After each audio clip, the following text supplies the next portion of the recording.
Good evening guys, आपलं स्वागत आहे आपल्या भावाच्या चॅनलवरती ट्रॅव्हल विथ आदिनाथ.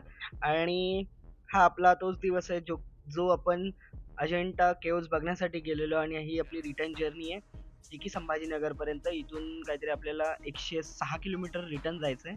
जसं की 100 किलोमीटर आहे, बट 6 किलोमीटर आपलं बीबी मकबरा पण आपण आता ठरलं की माझा बीबी मकबरा मी जाऊन आज बघेन. कारण की कसं आहे, मला उद्या माझी रिटर्नची जर्नी असणार आहे. सो मी आज म्हटलं की मग आज जो माझा एक शेवटचा स्पॉट आहे तो काही होऊ दे. मला खूप थकलोय गाईज, मी लिटरली एवढा थकलोय ना. ते लेण्यात चढून जायचं, परत 26-27 लेण्या कव्हर करायच्या, परत ते सगळं ट्रॅव्हलिंगमध्ये ना खूप अक्षरशः भरपूर थकलेलो. मग मी म्हटलं की नाही, मी स्किप करणार होतो, बट माझे मित्र बोलले की नाही, तू संध्याकाळी जाऊन ये, बघ एकदा, खूप सुंदर असतं व्ह्यू रात्रीचा. आणि हा समोरचा व्ह्यू बघा यार, काय खतरनाक व्ह्यू आहे, सनसेट होतोय. आणि 5:30 झालेत. मजा येते राईड करायला. सोलो आहे ना, त्यामुळे खूप. आणि रोड बघा ना, कोणीच नाहीये रोडवरती, कोणीच नाहीये. एखाद म्हणजे एक 2-3 किलोमीटर नंतर एक गाडी दिसते. मजा येते, म्हणून मी एक 70-80-90 ला क्रूज करू शकतोय. आणि ह्यावेळी गाडीने आपल्याला एक नंबर मायलेज दिलेलं आहे. नाही म्हणलं तर 39चं मायलेज आपल्याला हंटरने दिलेलं आहे. तर सॉरी, रुद्राने दिलेलं आहे. तर आता इथून काहीतरी आपल्याला 106 किलोमीटर जायचं आहे. बीबी का मकबरा एक्सप्लोअर करायचा. आणि नंतर मग तिथून काय करायचं अजून काय ठरलेलं नाही, घरीच जायचं आहे. बाकी बघू पुढचा पुढे प्लॅन काय होतंय. आता इथून एक घाट लागेल, तो कवर करतो, नंतर तुम्हाला भेटतो.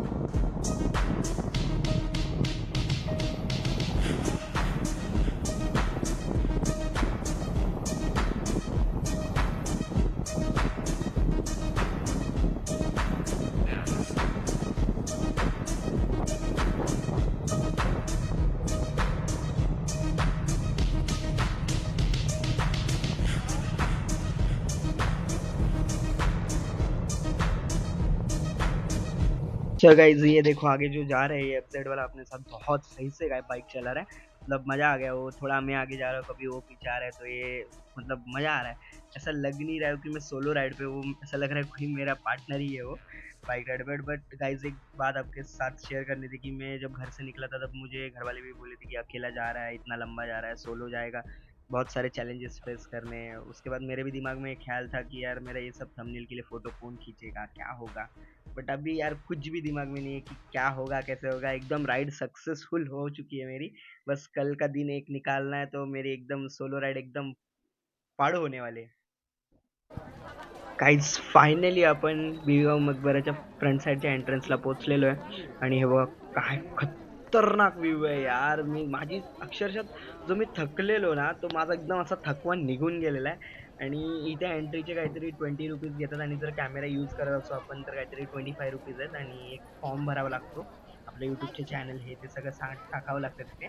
त्यानंतर मग आपल्याला परमिशन भेटते आतमध्ये कॅमेरा घेऊन जायची.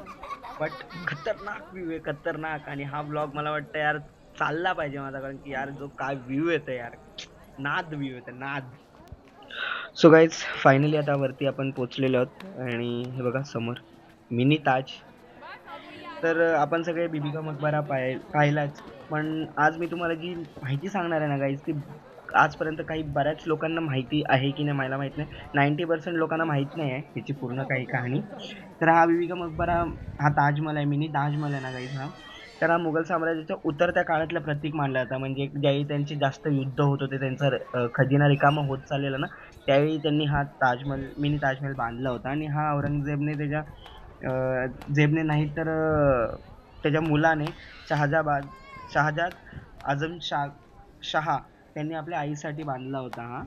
आणि फर्स्ट ऑफ ऑल काय की ह्याच्यामध्ये ना, मकबराचा पूर्ण प्लॅन आहे ना गाईस, ताजमहल सारखा बांधायचा चालला होता.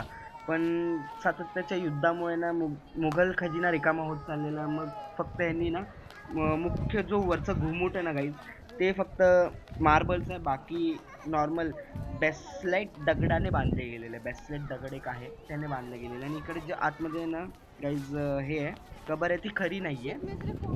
तर आणि इकडे एक सर्वात इंटरेस्टिंग काय माहिती का, सूर्यास्ताच्या वेळी ना गाईज मकबऱ्याच्या घुमट आहे ना सोनेरी दिसतो, पण तो रंग दिलेला नाही आहे गाईज, मार्बल वरती पडणाऱ्या प्रकाशाने नैसर्गिक परिणाम आहे हा. तर गाईज अशाच हिडन स्टोरी तुम्हाला हव्या असतील तर माझ्या चॅनलला सबस्क्राईब करा आणि मला कमेंटमध्ये लिहा की पुढचा व्हिडिओ कोणत्या ठिकाणावरचा पाहिजे तुम्हाला. तो चला, बाय बाय.